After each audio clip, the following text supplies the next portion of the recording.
Salam alaikum. Comme je vous ai promis, donc là je vous fais une vidéo sur l'utilisation du debugger de MATLAB.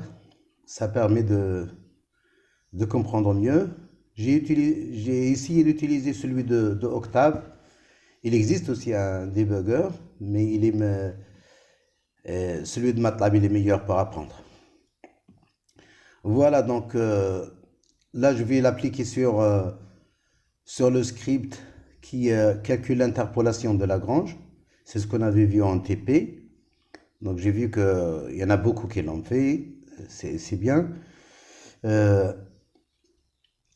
alors je vous fais un petit rappel. Vous vous rappelez, pour l'interpolation de Lagrange, on a besoin de définir les polynômes de Lagrange qui forment une base. Et donc il y a n polynômes. Autant de polynômes que de points. Donc pour un polynôme d'ordre k, c'est défini comme ça. Le produit des fractions x moins xi, xk moins xi. Donc je vous rappelle qu'au départ, on a les xi, on les a, et on a les f de xi correspondants, des points qu'on veut interpoler. Les points, ça s'appelle les nœuds. Voilà, pour un k donné, donc xk est connu, donc il est fixé. Donc il n'y a que les xi qui varient. Le produit de ces fractions i allant de 1 à n, à l'exception du cas en question. Ok, donc ça on sait faire normalement. Alors, une fois qu'on a tous les polynômes de base calculés pour une valeur de x, donc là, c'est facile après de calculer l'interpolation. Le polynôme, donc pour ces n points au point x, la valeur de l'interpolation pour cette valeur de x, elle est égale à la somme des produits de L par les fx, les fxk qu'on connaît. Donc les éléments 1 par 1 du vecteur f de xk et du vecteur L de kx qu'on vient de calculer ici. Donc L1, f de x1, L2, f de x2, etc. Donc on va voir comment se présente le script qui va nous calculer l'interpolation. Donc voilà, comme je vous ai appris, il faut toujours commencer un script par une en-tête qui explique, qui donne en une phrase, explique ce qu'on va faire, ce que fait ce script, expliquer ce qu'on donne en entrée, ce qu'on attend en sortie, l'auteur et la date de création. Tout ça, ça permet à quelqu'un qui regarde le script de comprendre de quoi il s'agit déjà, voilà, rien que dans l'en-tête, comme en lisant l'en-tête. Voilà, donc je vous ai parlé dans une de mes vidéos du début qu'il faut commencer par clear all, etc. Bon, c'est bien pour apprendre, oui, etc. Mais c'est pas vraiment professionnel, je veux dire. Parce que, en fait, clear all, ça efface toutes les données de la mémoire. Et comme MATLAB, il utilise le même espace de mémoire que la fenêtre de commande, donc du coup, si vous exécutez un script dans lequel il y a clear all, donc il va vous effacer aussi les variables que vous avez dans la fenêtre de commande. Donc, imaginez que vous étiez en train de faire des calculs, etc., défiler des matrices, des vecteurs, etc., et que vous lancez une fonction qui va vous effacer toute la mémoire. C'est pas bien. Donc, c'est pour ça que je vais éviter à l'avenir. Donc, mais seulement, il faut faire très attention, définir tout, savoir vraiment ce qu'on fait lorsqu'on définit des variables. Voilà, donc je commence. Ce qu'on a fait tout à l'heure, ce qu'on a dit tout à l'heure, on a besoin des nœuds, des points de nœuds, des départs, x égale 1 jusqu'à 7, et là, y est égal à ces valeurs. Cet ensemble de valeurs, je les ai pris du livre de M. Jebli. Vous pouvez les trouver dans le livre que je vous ai donné. Voilà, petit n, c'est la longueur des vecteurs x. Ça peut être aussi la longueur du vecteur y. D'ailleurs, ça doit être la même. Si on fait pro, on va rajouter normalement un test. Il faut que le nombre de lignes, le nombre de points x et le nombre de points de y. Donc c'est length y. Si c'est différent, il y a une manière, il faut qu'on dise qu'il y a une erreur. Alors je dis erreur. Alors x y sont compatibles. Allez, tiens, voilà, une protection. Si jamais le nombre de points, le nombre de valeurs de x et le nombre de valeurs de y sont différents, ben là j'affiche un message d'erreur. Ok. Voilà. Donc, une fois que j'ai défini ça, je spécifie la valeur pour laquelle je veux calculer l'interpolation, la valeur de x, pour laquelle je veux avoir une valeur d'interpolation qui va être stockée dans la valeur p. Voilà, ça va être calculé à la fin. Donc pour cela, on a dit qu'il faut d'abord calculer les polynômes de la base. Donc on aura ici on a 7 points, donc on aura 7 polynômes. De façon générale, on a n points, donc on aura n polynômes. Donc pour calculer les polynômes, on calcule d'abord, ça c'est la boucle, la première boucle, elle est sur l'ensemble des polynômes. Et à l'intérieur, donc pour chaque valeur de k, je vais calculer le produit des fractions. Et j'exclus celui qui correspond à l'ordre que je suis en train de calculer. Donc ça, c'est la boucle sur un polynôme k, et ça, c'est la boucle sur tous les polynômes de la base. Donc, pour cela, on va utiliser le debugger. Pour utiliser le debugger, on clique ici, comme vous voyez, après les numéros de ligne, à la ligne qu'on veut, où on veut que l'exécution s'arrête. Et on exécute. Hop. Voilà, c'est exécuté. Donc là, l'exécution, elle est arrêtée ici. Puis après, on change par step. Donc on peut faire F10 aussi, pour ceux qui aiment le clavier. Donc, comme ça, je vais exécuter le programme ligne par ligne. Et je mets le curseur sur la valeur que je veux. Et il m'affiche le résultat. Donc X, voilà, c'est un vecteur ligne. Voilà, initialisé avec la valeur. Y, il n'est pas encore spécifié. Step. Hop. Voilà, Y, il y a les valeurs qu'on a spécifiées. Maintenant, N. Voilà, N, il dit que la longueur du vecteur X, c'est 7. Là, le test, il va faire N, c'est 7. Et length, alors length, c'est combien? On peut sélectionner comme ça et dire évaluer. Là, ça calcule, c'est 7. Le résultat, on le voit dans la fenêtre de commande. Je continue. Donc là, la condition n'est pas vérifiée puisque les deux vecteurs x et y ont la même taille. Là, je spécifie la valeur de x. Voilà, x est égal à 1,5, pardon. Et là, cette instruction, ça veut dire quoi? Ça veut dire que je définis un vecteur L dans lequel je vais stocker les valeurs des polynômes de la base. Il sera comment lui? Il sera un vecteur de la même taille que x ou y, parce qu'il a les mêmes dimensions. Donc on a un point, on a n polynômes de Lagrange. Donc c'est cette façon-là, on définit avec la même taille que x. Et je le remplirai par des zéros. Donc ça c'est important parce que si j'utilise L directement, comme je vous ai dit tout à l'heure, si jamais il était défini déjà dans la fenêtre de commande, après ça va me causer un problème. Donc comme ça, j'ai défini un vecteur de même taille que x, donc là c'est un 7. Donc ça, cette écriture, c'est la même chose que L est égal 0 de 1, 1, 7. 1, 7. Une ligne, 7 colonnes. Une ligne, 7 colonnes, oui, c'est ça. Une ligne, 7 colonnes. Une ligne, c'est la même chose. Parce que size, c'est quoi? C'est un 7. Donc en fait, je fais comme ça ou comme ça, c'est pareil. Mais ça, c'est plus général parce que ça, c'est propre à cet exemple. Mais euh, si on veut être général, si on veut être général, il faut utiliser comme ça. Voilà. Donc maintenant, je vais commencer à calculer les polynômes de Lagrange. Donc je commence la boucle externe sur tous les polynômes. Donc k égale 1, ok, il restera égal à 1 tant que je ne suis pas arrivé là. Donc tant que je n'ai pas fini la première itération.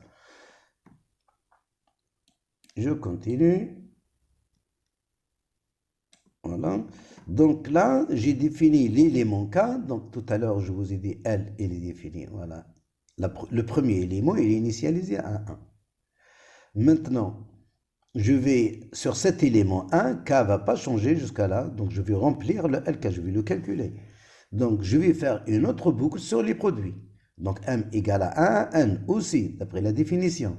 Et j'exclus la valeur où K est égal à 1, parce que je suis en train de calculer celui de K, donc je vais exclure tous les M, enfin le X et le XM, voilà, le XM qui sera égal à X.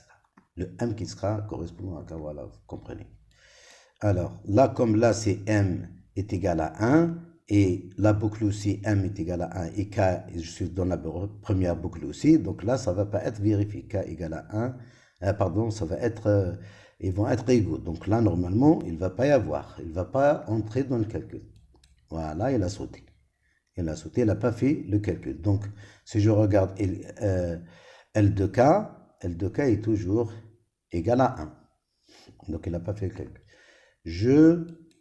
Voilà, le deuxième, maintenant la deuxième fréquence, la deuxième fraction, donc c'est K toujours égal à 1, mais M il est passé à 2, je suis dans cette boucle, donc M égale à 2.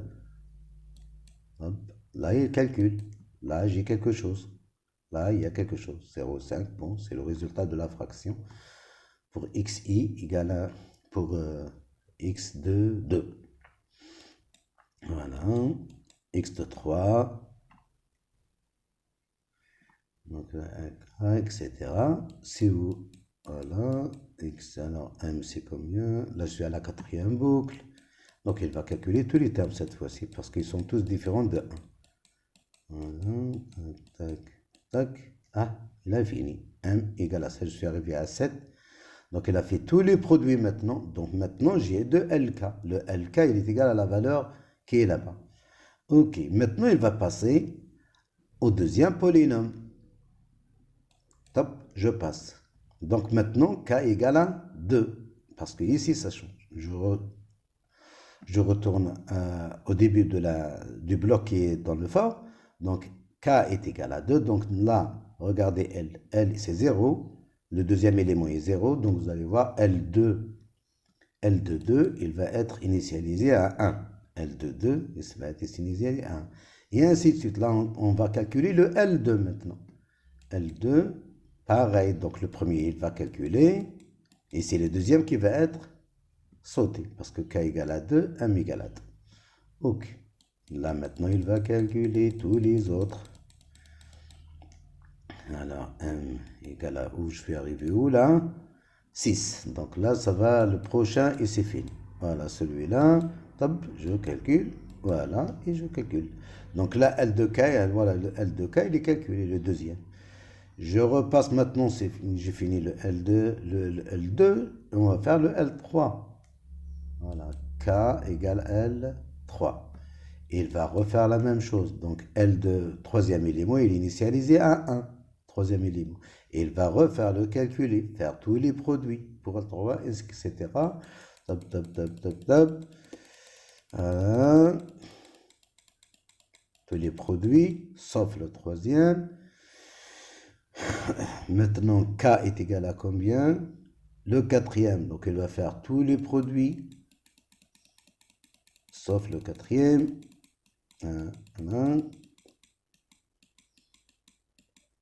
Voilà, L égale à 5. Le sixième, et il va l'initialiser à 1. Ensuite, il va le calculer.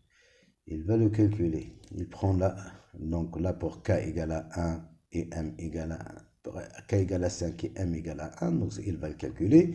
Donc L de K, la nouvelle valeur, sera l'ancienne valeur L de K qui est à 1, multiplié, puis après il va reprendre ici. Donc à chaque fois, il va prendre la dernière valeur de LK et la multiplier par la nouvelle friction. C'est ce qui évolue par la formule. Donc voilà. Parce qu'il est initialisé à 1 avant d'entrer dans la boucle du produit. Voilà. Et le cinquième, voilà, il saute. 6 et 7. Et il calcule. Et voilà, j'ai le cinquième élément. Maintenant, à ce niveau-là, j'ai le cinquième élément. Maintenant, le sixième, il est 0. Donc, le sixième, aussi, il va le rendre égal à 1. Top. Voilà, est égal à 1. Ensuite,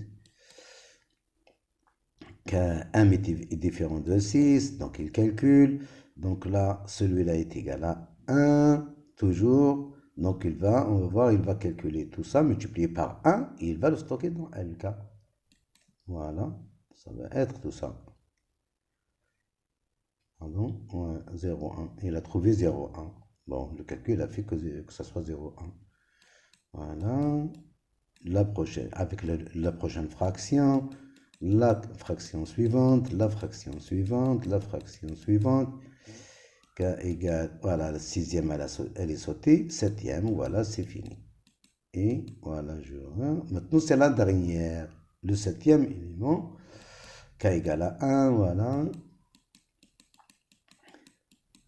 Voilà, je calcule tous les produits, fois, donc là c'est M qui varie, hein. Je suis dans la cinquième fraction, multiplié par sixième fraction, multiplié par la septième, je saute parce que K égale à 7 et M égale à 7. Donc, elle est sautée. Donc, ça y est, on a fini tous les produits. Si je regarde L maintenant, c'est un vecteur. C'est un vecteur où il y a tous les valeurs de tous les polynômes de la base. Ils sont là-bas. OK. Maintenant, 7 est arrivé à N. Donc, N est égal à 7. Donc, je sors. Normalement, je sors. Voilà, il est sorti. Maintenant, si je regarde L, c'est un vecteur où il y a 7 valeurs. Les 7 valeurs correspondent au polynôme de base. Et il est Y et j'ai 7 valeurs aussi, le départ. Donc, d'après la formule, donc l'interpolation de Lagrange, c'est la somme des produits des éléments, hein, élément par élément, des éléments de Y et de L qui contiennent les polynômes de base, donc 1 par 1. Donc là, c'est ça la commande de MATLAB qui fait ça. Le vecteur Y qui contient les valeurs Y et le vecteur L qui contient les valeurs des polynômes de base. Donc là, ça va donner un vecteur. Ça va donner un vecteur qui dont les éléments sont les produits des deux éléments des deux vecteurs. Des produits des éléments un par un des deux vecteurs Y et L. Alors, si tu fais somme, ça va sommer les éléments du vecteur résultat du produit. Donc, ça va donner c'est Y1, L1, c'est vraiment ça. Hein. Voilà. Donc, P contiendra l'interpolation. Et voilà.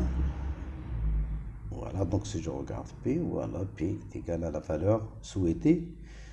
Et donc ici, je peux enlever le point virgule pour afficher, etc. Moi, je préfère écrire ce que je veux, comme je veux, au format que je veux, etc. Donc, comme je vous ai montré déjà, j'utilise la fonction f'printf, interpolation de Lagrange en x égale, avec le format, voilà, sur 5 lettres, format float, et j'écris p égale, et là, je mets la valeur avec 8 places, 8 caractères, avec 4 chiffres après la virgule, les deux variables x et p. Donc x au premier pourcentage, là il va mettre la valeur de x, et là il va mettre la valeur de p. Voilà. Hop, voilà, elle est là. Interpolation de Lagrange, x égale à 1,5, p égale à 0,25. Très bien. Donc continue comme ça pour que je finisse. Si je veux enlever, il suffit de cliquer sur le point d'arrêt pour supprimer pour que après on va exécuter directement, parce que sinon il va s'arrêter à chaque fois. Voilà. Je peux changer la valeur, 1,5, etc., etc., etc.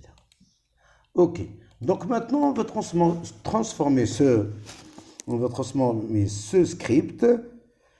On veut le transformer en un script qui va fonctionner pour un ensemble de valeurs. Pour un ensemble de valeurs de x. Parce que là, il ne marche que pour cette valeur de x. Donc, ce qu'il faut, c'est simple. C'est juste faire le travail. Tout le travail qu'on avait fait, on va le faire pour un ensemble de valeurs de x. Donc, pour cela, qu'est-ce qu'il faut faire? On va faire une boucle, pardon. Donc, d'abord, on définit le nouveau ensemble de valeurs où on veut calculer l'interpolation. Donc, il y a une fonction, je vous en avais parlé, linspace. Donc, le point de départ, ça c'est l'intervalle de 1 à 7. Hein. L'interpolation, c'est interpolation. Il faut que je les prenne à l'intérieur de l'intervalle. Je prends par exemple 50 points, peu importe, 20, 10, ce qu'on veut. Donc là, il va me créer 50 valeurs. Donc ça sera un vecteur de 50 valeurs. Et bien sûr, celui-là, je le commente. Si on le garde, il ne fera rien parce que c'est la dernière définition qui compte. Ok. Donc là, j'ai défini un vecteur. Un des vecteurs de 50 valeurs. Je définis une valeur nx qui sera égale à la dimension de ce vecteur. Donc je dis nx. Donc nx, ça sera quoi? Ça sera 50. Ça sera 50 normalement. Et là, je fais for. J'utilise un nouveau compteur i. C'est utilisé i. Non, mais il n'est pas utilisé i. Il n'y a pas de i. Donc j'utilise i. I multiplié par 1. Ça va de 1 à 1 nx. Je l'ai appelé nx la dimension. Et là, à la fin, parce que je vais faire tout ce travail-là, je l'avais fait pour un point. Donc je vais le faire pour un point. Et je mets tout ça comme ça, je le décale avec tab. Voilà, ce travail, je vais le refaire pour chaque valeur de x. Hein. Le compteur i va balayer tous les éléments de vecteur x. Mais pour cela, ça veut dire, est-ce que c'est fini? C'est pas fini, c'est qu'il faut que je finisse. Donc ça veut dire que toutes les valeurs de x qui étaient avant vont se transformer en x de i. Donc il faut que je modifie les x en x de i. Donc, ce calcul va être fait pour x de i, pour l'élément i. Et aussi, le produit sera stocké dans le produit pi. Parce que lui aussi sera un vecteur. Il sera un vecteur. J'aurai autant d'éléments dans le vecteur pi. Donc, c'est pour ça que, bon, si on veut faire bien, je l'initialise lui aussi, size. Je l'initialise à 0, 0. C'est juste histoire pour le définir. 0, alors je ne donne pas une seule valeur parce que je donne size, comme je fais tout à l'heure, de x.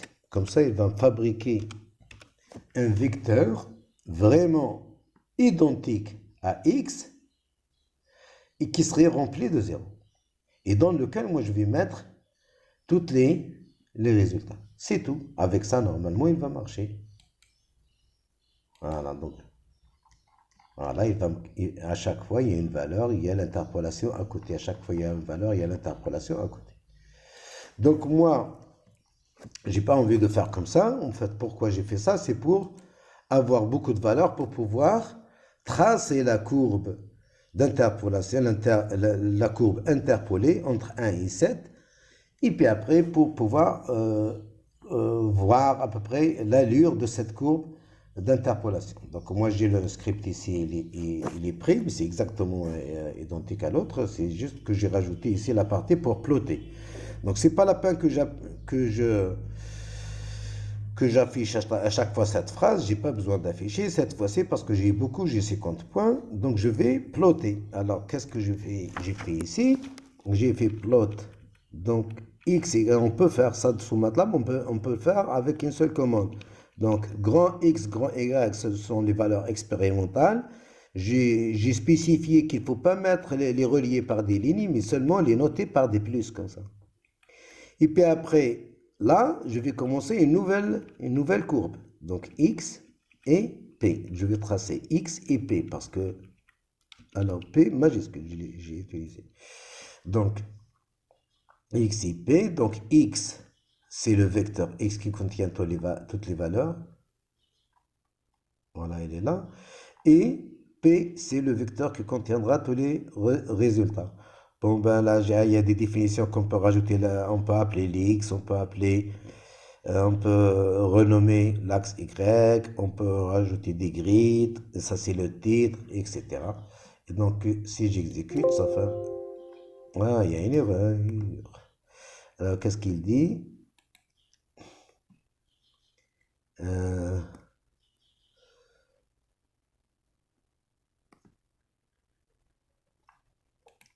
Erreur, NX, il ne comprend pas, oui. NX, il ne comprend pas. Attends, je clique. Il va où? Voilà, X est égal à ça. Ah oui, NX. Parce qu'il s'appelle N, et là j'ai NX. Donc c'est N. Donc de X1 à Xn. Voilà. J'obtiens une courbe comme ça, il y en a beaucoup qui ont trouvé une courbe comme ça. Voilà. Donc maintenant, la question qui s'est répétée à chaque fois, je vous ai demandé, moi, de transformer ça en une fonction. Donc c'est facile. Regardez comment il faut faire. Parce que l'idée, c'est quoi? C'est qu'on construit une fonction et on la met quelque part dans un répertoire. Et puis après, on s'en sert à chaque fois depuis la ligne de commande. Donc pour la transformer en fonction, je vous ai dit que sous MATLAB, il faut appeler la fonction exactement avec le même nom de script. Là, je l'ai appelé X Lagrange, je vais l'appeler X Lagrange. La fonction X Lagrange, qu'est-ce que je lui donne? Je lui donne les valeurs de départ, ça c'est nécessaire, puis après je lui donne, par exemple, là où les valeurs en argument où je veux calculer l'interpolation, petit x. Ok, et là, en retour, je veux avoir un vecteur, une ou plusieurs valeurs qui seront stockées dans la valeur P, donc le polynôme. Voilà, et puis comme j'ai fait une fonction, donc je dois terminer par un end. Dans le script, ce n'était pas nécessaire, mais là, il faut que je fasse un end. Et là, pareil, il faut que je divise la fonction, puis après, là, il faut que je rajoute une brique, je dis usage, c'est-à-dire quelqu'un qui lit la fonction, il faut que sache comment il s'en sert. Comment il s'en sert, voilà, comme ça. Et puis après, bon, ben, et par exemple, voilà, avec x et y sont définis ici. Ok. Donc, ici, je n'ai pas besoin que cette fonction me plotte, parce que le plot, moi, je veux le faire sur la ligne de commande, donc je peux commenter le tout à la fois. Et là aussi, ces données, je ne veux pas qu'ils soient dans la fonction en dur, je veux les donner par argument. Donc, comme je les ai donnés ici en argument, je les ai spécifiés en argument, donc ici, je les commente, je n'ai pas besoin. Voilà, je les prends comme ça. Voilà. En commentaire si jamais on aura besoin. Donc là, si j'exécute, hop. Attends, oui, ça, n, il faut qu'il reste n. N, c'est le x, y qui est le x et le y. Le x et le y, grand x, grand y et petit x. C'est cela que j'ai donné en argument. Donc c'est cela que je commente. Ok, là, si je fais comme ça, il y aura une erreur. Pourquoi? C'est normal, parce que ça, j'ai vu qu'il y en a beaucoup qui... Donc, quand tu exécutes une fonction, tu ne peux pas exécuter une fonction. Il y a des arguments qui ne sont pas spécifiques. Donc là maintenant, X, est-ce qu'il est défini sur la ligne de commande? Voilà, comme je vous ai dit tout à l'heure, la mémoire de script et la mémoire de la ligne de commande, ils sont communes. Donc ce que tu définis ici, tu exécutes, après il sera défini ici. Vous avez vu, X, il est défini ici. Voilà, j'ai toujours les valeurs de X et de Y. Voilà. Donc maintenant, je peux exécuter la fonction de Lagrange. Alors, je lui donne quoi comme argument? Grand X, grand Y, et X, je ne sais pas. Mettons, je veux lui donner deux valeurs. Hein. Il y a 1, 0,5 et 3,5. Il manque une parenthèse. Voilà. Voilà, il m'a calculé les deux interpolations. Maintenant, supposons que j'ai X, voilà, ils sont là, les valeurs de X, 5 est égal à ligne space est égal à ligne, mais oui, ligne space, je prends la valeur de 1 jusqu'à 7, je prends 20 points, hop, ils sont là, voilà, comme ça c'est mieux. Ensuite, j'exécute ma fonction. Alors, la valeur de retour, ce sera dans P. J'ai une valeur de retour. Et là, je spécifie le vecteur X. Vecteur X, voilà. Donc, j'ai une valeur de P. Maintenant, je plotte X, Y avec des étoiles. Et X et P, je l'ai appelé. Voilà. De la ligne de commande, je peux tracer, voilà, avec 20 points. Etc., etc. Donc, l'interpolation de Newton. La dernière fois, on est arrivé où? On est arrivé à là. On avait spécifié les vecteurs de départ. On avait aussi défini une matrice D qui contiendra les différences divisées. Et on avait affiché les différences divisées.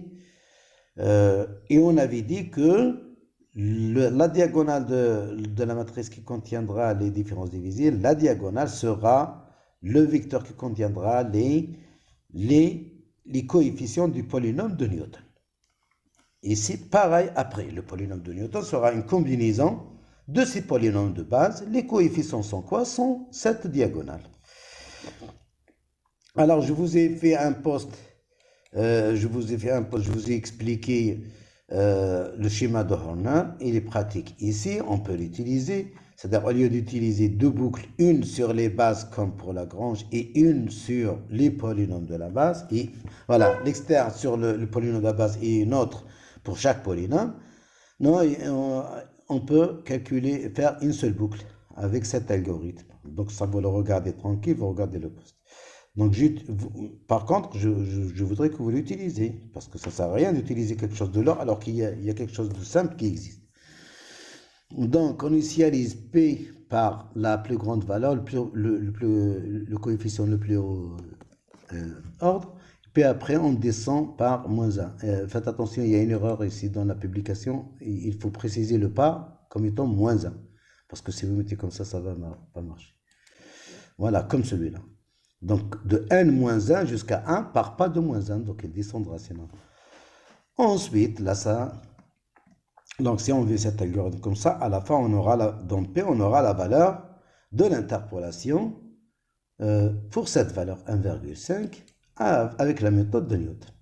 Voilà, j'exécute. Voilà, 1,5 égale 15. Bon, parce que ça, c'est un autre ensemble de valeurs. Donc, je vous demande donc d'utiliser le... Bon, après, une fois que vous l'aurez transformé en fonction, vous pouvez utiliser l'ensemble de valeurs que vous voulez. Donc, ce que je vous demander, là, ça marche pour un point. Je voudrais de le transformer pour qu'il marche pour un ensemble de points.